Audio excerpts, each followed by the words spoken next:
Friends, আজ ভারত বনাম শ্রীলঙ্কার তৃতীয় টি-20 ম্যাচ। হ্যাঁ ফ্রেন্ডস, আজকে এই 3 টি-20 ম্যাচের সিরিজের শেষ টি-20 ম্যাচ বা থার্ড টি-20 ম্যাচ। আর তোমরা জানো ইতিমধ্যেই কিন্তু আমাদের ভারত প্রথম দুটো টি-20 ম্যাচ জিতে এই 3 ম্যাচের সিরিজটা জিতে নিয়েছে। আর আজকে সূর্যকুমার যাদবরা মাঠে নামবে শ্রীলঙ্কাকে হোয়াইট ওয়াশ করার লক্ষ্যে। হ্যাঁ ফ্রেন্ডস, শ্রীলঙ্কাকে 3-0 ব্যবধানে এই সিরিজটা হারানোর লক্ষ্যেই আমাদের ভারতীয় ক্রিকেট টিম মাঠে নামবে। আর এখানেই তোমাদের কাছে আমার বড় প্রশ্ন, ফ্রেন্ডস আজকের ম্যাচে ভারত কি পারবে শ্রীলঙ্কাকে হারিয়ে হোয়াইট ওয়াশ করতে, না শ্রীলঙ্কা আজকের ম্যাচটা জিতে নিয়ে তাদের সম্মানটা বাঁচাবে? তোমাদের মতে ফ্রেন্ডস কি হতে পারে আজকের ম্যাচটাই, সেটা কিন্তু তোমরা অবশ্যই নিচের কমেন্ট বক্সে লিখে জানিয়ে দেবে। ফ্রেন্ডস, আজকের এই লাস্ট টি-20 ম্যাচ নিয়ে বড় আপডেট উঠে আসছে। ভারতের প্লেইং 11 কি হবে? ফ্রেন্ডস, ভারতের সম্ভাব্য একাদশে কিছু পরিবর্তন হবে বলেই এই মুহূর্তে কিন্তু বিভিন্ন লেটেস্ট আপডেটগুলো জানাচ্ছে। ফ্রেন্ডস, কি সেই পরিবর্তন, কারা সুযোগ পাবে বা কারা বাদ যেতে পারে জানাবো তো আজকের ভিডিওয়। তার আগে তোমাদের কাছে আমার অনুরোধ, যারা আমাদের চ্যানেলে নতুন এসেছো তারা চ্যানেলটি সাবস্ক্রাইব করতে পারো, কারণ এই চ্যানেলে তোমরা ভারতীয় ক্রিকেটের সব ধরনের সঠিক আপডেট পাবে। আর যদি ভিডিওটি ভালো লাগে, যদি ভারতীয় ক্রিকেটকে পছন্দ করো, একটি লাইক করতে পারো। ফ্রেন্ডস, আজকের এই লাস্ট টি-20 ম্যাচে যে লেটেস্ট আপডেটগুলো উঠে আসছে সেই আপডেট অনুযায়ী ফ্রেন্ডস ওপেনিং করতে পারে তোমার যশস্বী জয়সওয়াল আর সঞ্জু স্যামসন। হ্যাঁ ফ্রেন্ডস, লাস্ট ম্যাচটাই শুভমান গিল কিন্তু তার ঘাড়ের ব্যথার জন্য খেলতে পারেনি, তার জায়গায় সঞ্জু স্যামসন আমাদের টিমে এন্ট্রি করেছিলেন। কিন্তু লাস্ট ম্যাচে ভাগ্যবশত প্রথম বলেই সঞ্জু স্যামসন আউট হয়ে যান।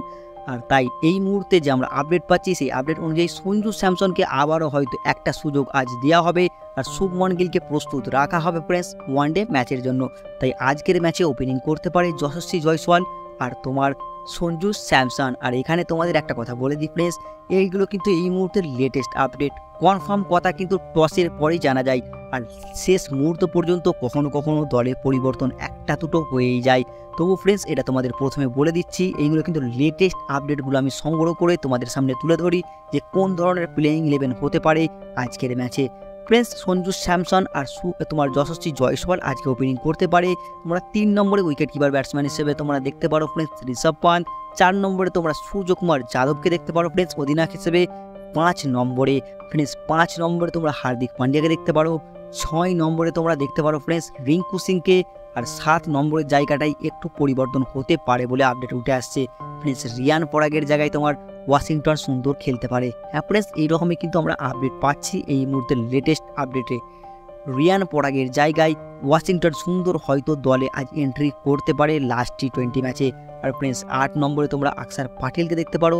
9 নম্বরকে রবি বিষ্ণয়। 10 নম্বরে মোহাম্মদ সিরাজ। আর 11 নম্বরে একটা পরিবর্তন হলেও আজকে হতে পারে ফ্রেন্ডস, এই রকমই কিন্তু আপডেট জানাচ্ছে। হর্ষদীপ সিংয়ের জায়গায় খালিল আহমেদও সুযোগ পেয়ে যেতে পারে আজকের এই লাস্ট টি-20 ম্যাচে। হ্যাঁ ফ্রেন্ডস, এই মুহূর্তের লেটেস্ট আপডেটগুলো কিন্তু এই রকমই জানাচ্ছে যে সঞ্জু স্যামসনের খেলার সম্ভাবনা একটু বেশি আজকের ম্যাচে। তারপর ফ্রেন্ডস তোমার রিয়ান পরাগের জায়গায় ওয়াশিংটন সুন্দর আজ খেলতেও পারে এরকম আপডেট জানাচ্ছে। আর তারপর হর্ষদীপ সিংয়ের জায়গায় খালিল আহমেদ, এই 2-3টে পরিবর্তন হবে বলে, হতে পারে বলে এই মুহূর্তের আপডেটগুলো জানাচ্ছে। আর এই প্লেইং 11 দেখে ফ্রেন্ডস তোমাদের কি মনে হয়, এই প্লেইং 11-এ পরিবর্তন দরকার, কারা বেস্ট হবে কার জায়গায়, তোমরা কিন্তু অবশ্যই নিচের কমেন্ট বক্সে লিখে জানাবে। আর ভিডিওটি দেখার জন্য অসংখ্য অসংখ্য ধন্যবাদ।